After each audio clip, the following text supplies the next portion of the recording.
When you go over the river and through the woods to grandmother's house, the horse knows the way to carry the sleigh, right? And now we have self-driving cars. Something probably a little hard to trust in, huh? To trust that it knows the way. We've learned that trusting the GPS doesn't always work because it doesn't see what's in front of us. So trusting someone to take us along the way is a bit of a trick. Something we have to do when we fly in a plane and trust the pilot. Well, Sabbath is about that. It's about having driven for 6 days with God as your co-pilot, and on the 7th day saying, God, you be the pilot. Jesus, take the wheel. Might be a little hard to trust that, huh? But we have to trust that Jesus knows the way, because Jesus knows the marginal way.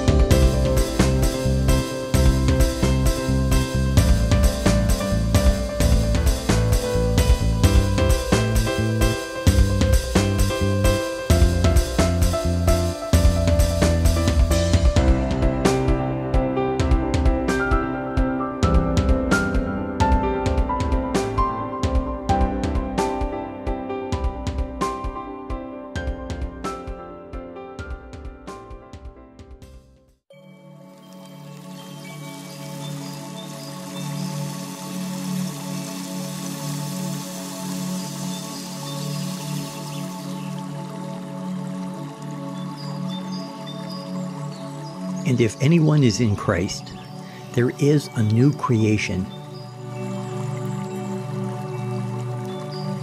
Everything old has passed away. See, everything has become new.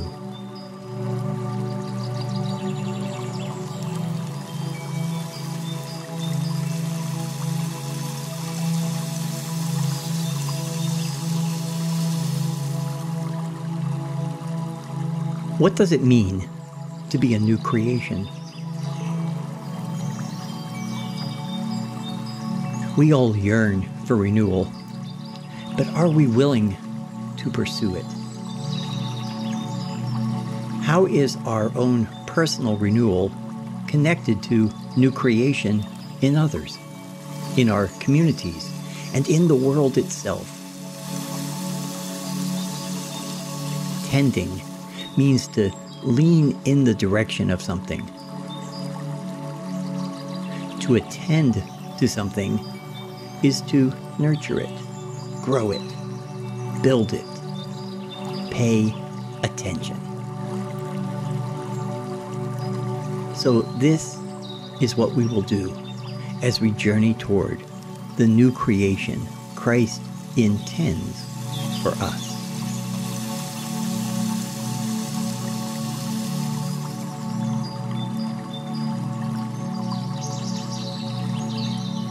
Sing out in praise of God our strength.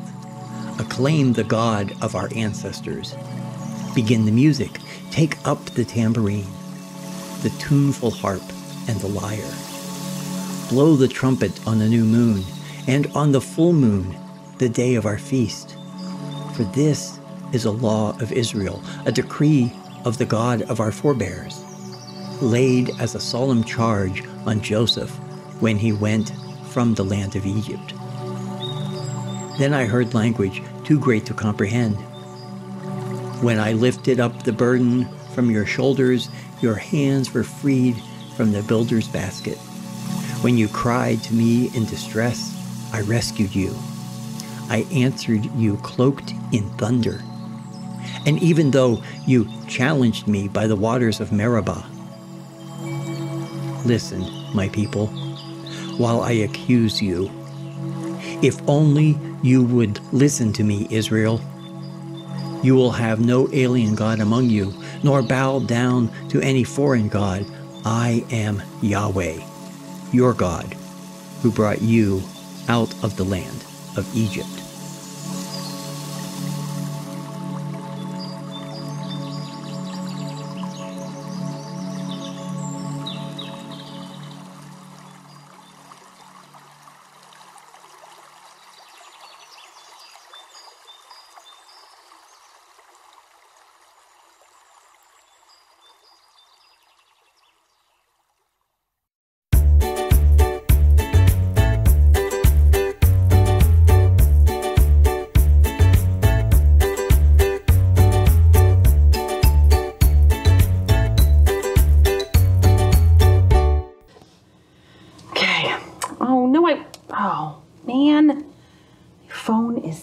I have to charge it up later. Oh, hi everybody. Welcome back. I'm coming to you again from, remember the Stranger's Pew? The seat in our church that reminds us that everyone is welcome here. And I'm joined today by my friend, Flat Jesus. He's coming to visit, and he's been traveling all over, and he's going to continue to travel all over this summer. Maybe he's stopped by your place. Maybe you've taken him on a trip somewhere. I don't know. If you have, be sure to send us pictures. We want to see where Flat Jesus has been traveling. So, Jesus, how you doing? Oh, you too? His phone has died too, just like mine. We have to charge him up, don't we, Jesus? Yeah. Well, I mean, all of these things need charging, right? Oh, yeah, I agree. People need charging too. Well, for me, Jesus, it's summer vacation. I have no more school, so it's going to be a time for me when I get to recharge myself. You guys too? Yeah, it's summer vacation. We can recharge our batteries by hanging out with our friends and family, going to the beach, playing, just relaxing. Yeah. And there's something really cool that God did. God built recharging into the plan. When God created everything, God left a day of rest, Sunday. The seventh day is a day to recharge, rest, and relax. So we have it built into our lives. God has it built into the big plan for all of our lives. I want everyone today to remember, you too, Jesus, to take time to recharge. And now we're going to do a body prayer all together. All right, everyone, this is an echo prayer with our bodies and our voices, so just do what I do. Ready? Generous God of abundant hope, we thank you for the new life that is ours as your people.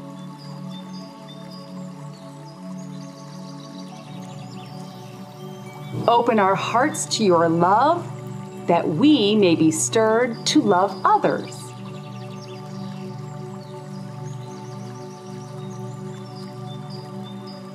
Open our lives to your grace, that we may live graciously in your world.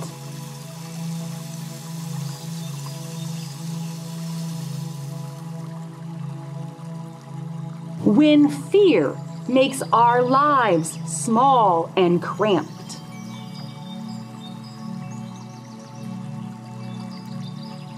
expand our hope in your realm of justice and mercy.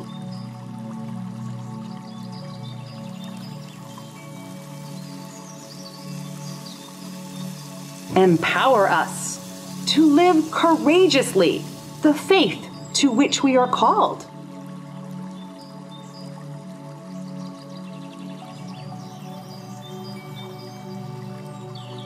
Journeying with you in the pathways of compassion.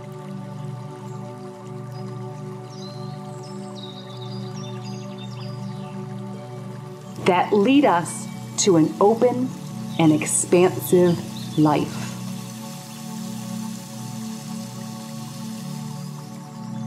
Amen.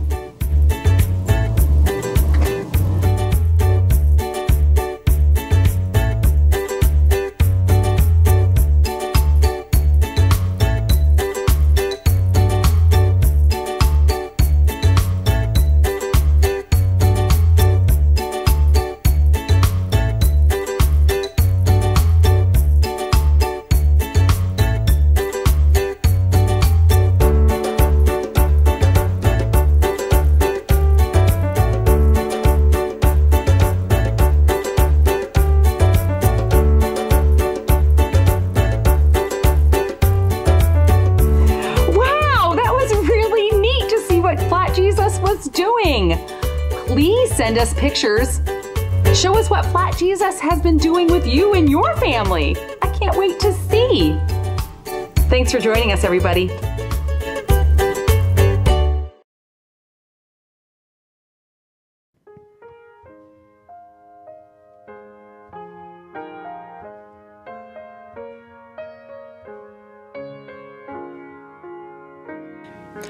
One Sabbath day, Jesus took a walk through the grain fields, and the disciples began to pick ears of grain as they went along. The Pharisees said to Jesus, "Look, why are they doing something on the Sabbath day that is forbidden?" And Jesus replied, "Did you ever read what David did in his time of need when he and his followers were hungry? How David went into the house of God when Abiathar was high priest and ate the loaves of offering, which only the priests are allowed to eat, and how he also gave some to those with him?" Then Jesus said to them, "The Sabbath was made for people, not people for the Sabbath. That is why the chosen one is ruler even of the Sabbath." Returning to the synagogue, Jesus met someone who had a withered hand. Now the religious authorities were watching to see if Jesus would heal the individual on the Sabbath day, as they were hoping for some evidence to use against Jesus. He said to the afflicted one, "Stand and come up front." Then he turned to them and said, "Is it permitted to do a good deed on the Sabbath, or an evil one? To preserve life or to destroy it?"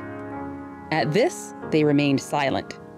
Jesus looked around at them with anger, for he was deeply grieved that they had closed their hearts so. Then Jesus said to the person, "Stretch out your hand." The other did so, and the hand was perfectly restored.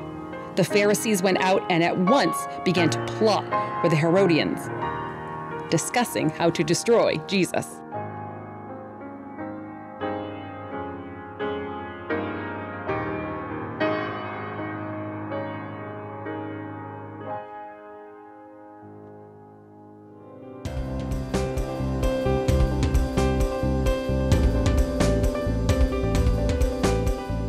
There are plenty of people who will tell you that this book, the Bible, is a rule book. I don't seem to think that's quite the case. Though there are people who are preaching what I would consider a false gospel, because it's not good news for everybody, that if you follow the rules that are set down in this book, that you will become prosperous. You ever notice that the only people getting rich in the health and wealth gospel are the preachers who preach it, not all the people who follow the rules? Controlling the rules is a classic way of controlling people. Jesus knew that. He encountered that in his day with the religious leaders of his time. Controlling rules about how you practice the Sabbath. And he gets in trouble for it, like in this passage, because Jesus understood what the rules were really about. The rules were really kind of like the rules of a diet. They're about consequences. On a diet, you can eat anything you want, but there will be consequences. The rules don't stop you. The rules just tell you the best way forward. Sabbath rules exist to teach us the pattern of work and rest that involves trust that God will provide. And if you follow that rule, understanding the consequences of holding on too tight and never resting, but giving up and trusting God on a regular basis, well, then you just might find true wealth and certainly strong spiritual health.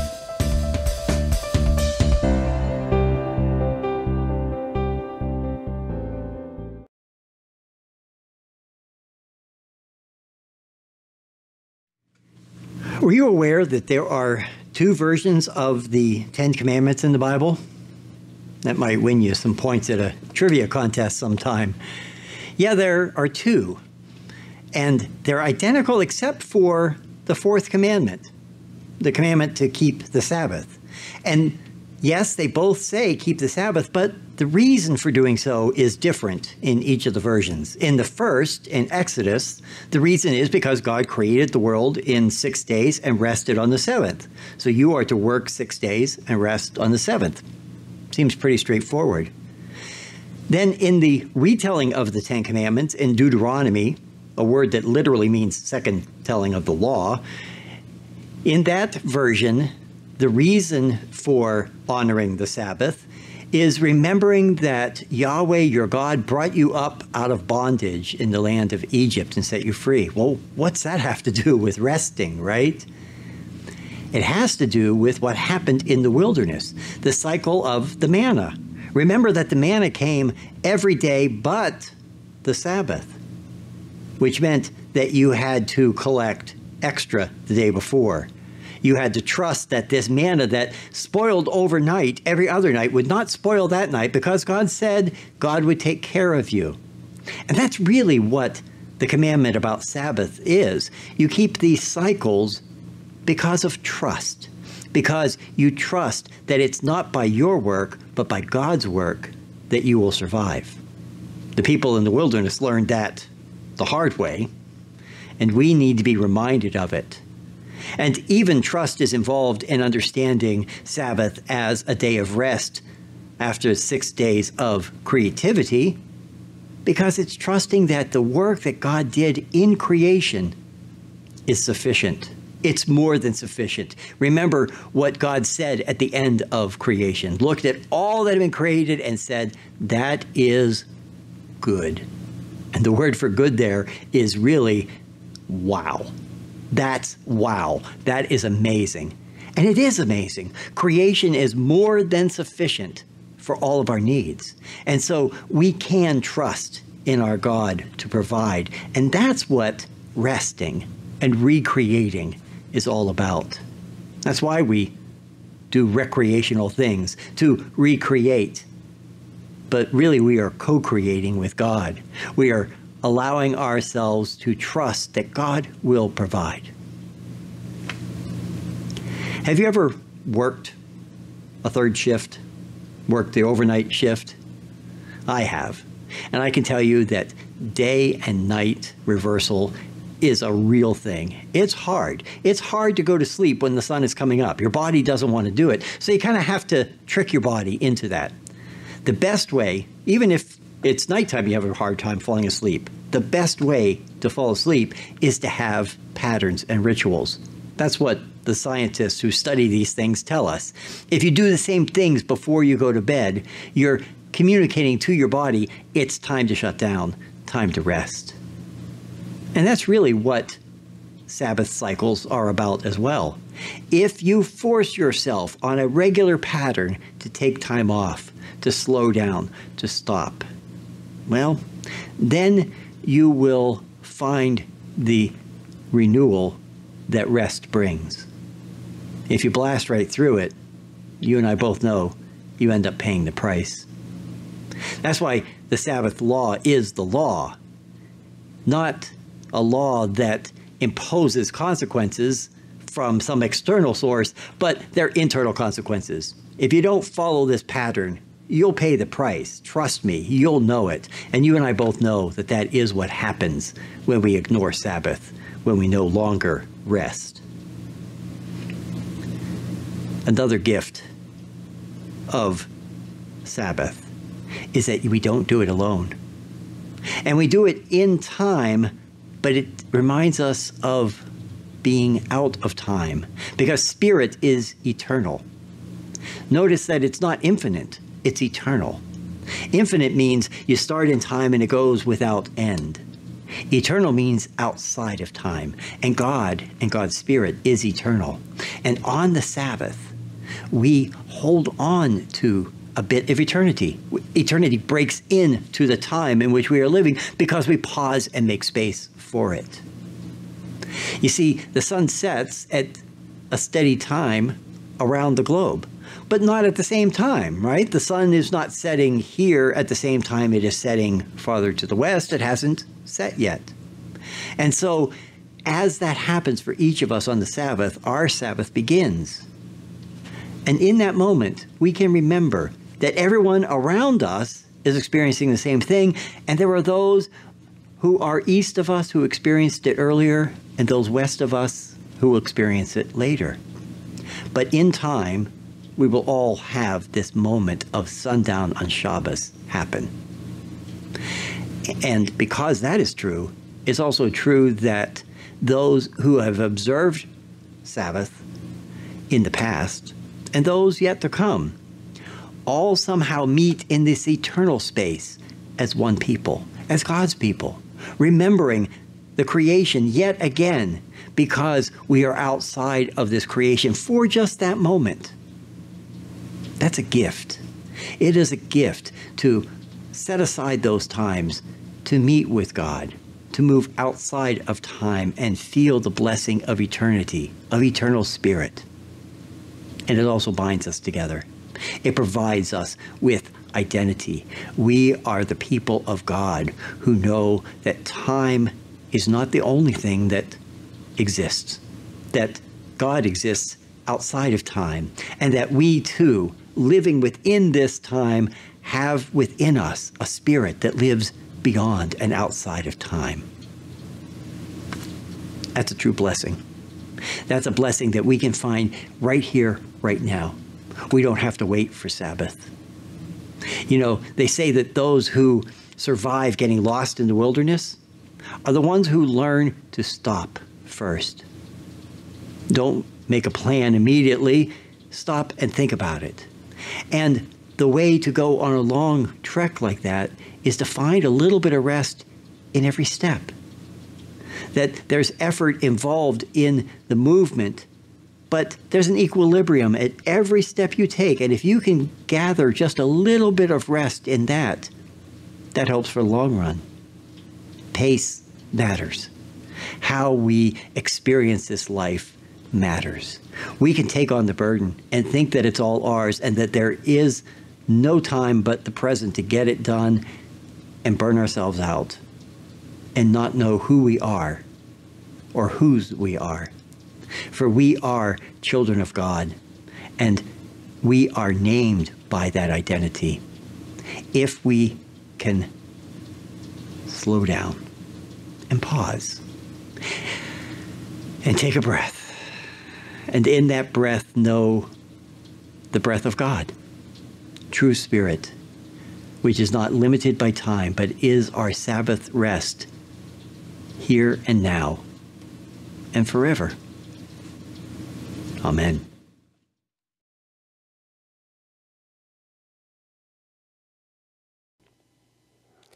Let America be America again. Let it be the dream it used to be. Let it be the pioneer on the plain, seeking a home where he himself is free. America never was America to me. Let America be the dream the dreamers dreamed. Let it be that great, strong land of love, where never kings connive nor tyrants scheme that any man be crushed by one above. It never was America to me. Oh, let my land be a land where liberty is crowned with no false patriotic wreath, but opportunity is real and life is free. Equality is in the air we breathe. There's never been equality for me, nor freedom in this homeland of the free. Say, who are you that mumbles in the dark? And who are you that draws your veil across the stars? I am the poor white, fooled and pushed apart. I am the Negro bearing slavery's scars. I am the red man driven from the land. I am the immigrant clutching the hope I seek and finding only the same old stupid plan of dog eat dog, of mighty crush the weak. I am the young man full of strength and hope, tangled in that ancient endless chain of profit, power, gain, of grab the land, of grab the gold, of grab the ways of satisfying need, of work the men, of take the pay, of owning everything for one's own greed. I am the farmer, bondsman to the soil. I am the worker sold to the machine. I am the Negro, servant to you all. I am the people, humble, hungry, mean, hungry yet today despite the dream, beaten yet today. Oh, pioneers, I am the man who never got ahead, the poorest worker bartered through the years.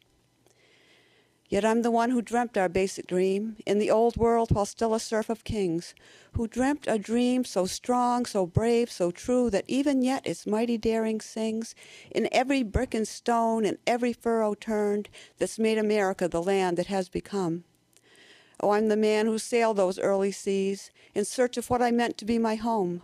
For I'm the one who left dark Ireland's shore and Poland's plain and England's grassy lea. And torn from black Africa's strand I came to build a homeland of the free. The free? Who said the free? Not me? Surely not me. The millions on relief today, the millions shot down when we strike, the millions who have nothing for our pay, for all the dreams we've dreamed and all the songs we've sung and all the hopes we've held and all the flags we've hung, the millions who have nothing for our pay, except the dream that's almost dead today. Oh, let America be America again, the land that never has been yet, and yet must be, the land where every man is free, the land that's mine, the poor man's, Indians, Negroes, me, who made America, whose sweat and blood, whose faith and pain, whose hand at the foundry, whose plow in the rain, must bring back our mighty dream again. Sure, call me any ugly name you choose, the steel of freedom does not stain. From those who live like leeches on the people's lives, we must take back our land again, America. Oh yes, I say it plain. America never was America to me, and yet I swear this oath America will be. Out of the wrack and ruin of our gangster death, the rape and rot of graft and stealth and lies, we, the people, must redeem the land, the mines, the plants, the rivers, the mountains, and the endless plain. All the stretch of these great green states, and make America again.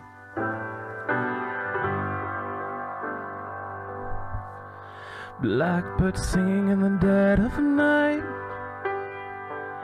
Take these broken wings and learn to fly. All your life, you were only waiting for this moment to rise.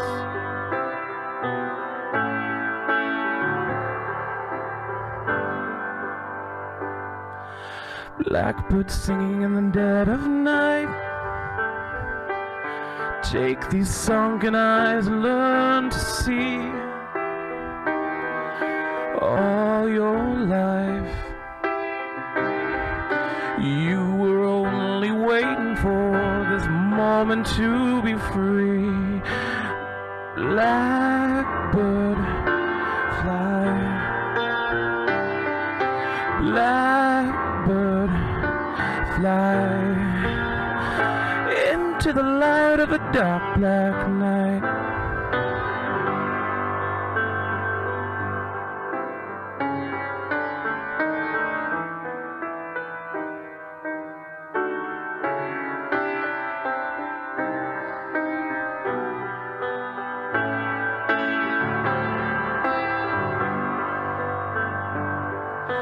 Blackbird, fly. Blackbird, fly into the light of a dark black night.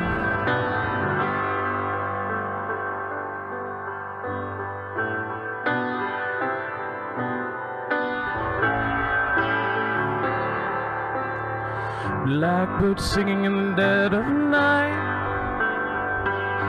Take these broken wings and learn to fly. All your life, you were only waiting for this moment to rise. You were only waiting for this moment to rise. You were only waiting for this moment to rise.